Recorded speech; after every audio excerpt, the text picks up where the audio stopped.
Why do debates about Mawlid, Sufism, or visiting graves cause such strong arguments among Muslims today? Why do some Muslims call these practices bid'ah, while others this tradition have existed for centuries?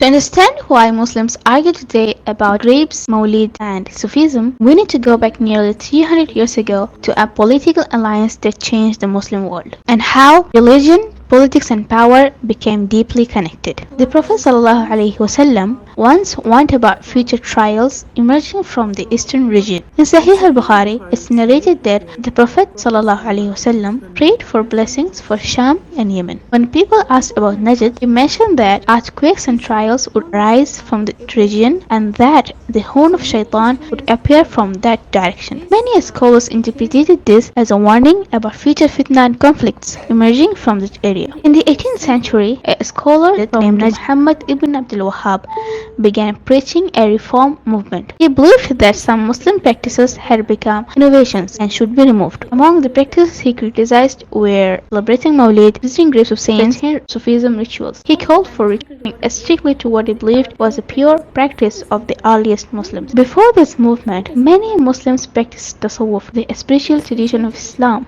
Great scholars like Imam al-Ghazali, Abdul Qadir Jilani taught spirituality, but Ibn Abdul Wahhab rejected many practices connected with Sufism, which created major disagreements among Muslims. In 1744, Ibn Abdul Wahhab formed an alliance with Muhammad bin Saud. The agreement was simple. Ibn Abdul Wahhab would provide the religious ideology, Ibn Saud would provide political and military power. This alliance created the first Saudi Wahhabi state and allowed the movement to expand across Arabia. At that time, much of the Muslim world was ruled by the Ottoman Empire. The Ottomans saw this new state and wars broke out between Ottoman forces and the Saudi Wahhabi movement. This conflict increased divisions within the Muslim world. Some historians argue that the rise of the Wahhabi movement was not only about religious reform. According to this view, the movement helped create a group that could challenge the Ottoman Empire, which ruled much of the Muslim world at that time. They believed religion and politics became intertwined, helping certain leaders build a new power base in Arabia, eventually establish the kingdom. Later, during World War I, the United Kingdom also formed political agreements with Arabian leaders such as Abdulaziz bin Saud, including the Treaty of Turin. Some believe these political alliances strengthened the new Saudi state and helped weaken Ottoman influence in the region. There are also debate among historians about how some historical narratives were later written and interpreted in books. In the 20th century, after oil transformed Saudi Arabia's economy, the country invested heavily in spreading its religious teachings. Institutions such as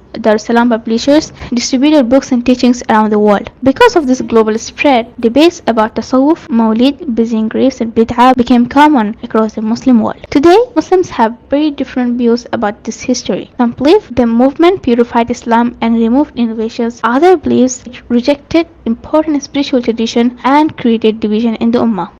This was a well done, soothing story. Ma'assalam.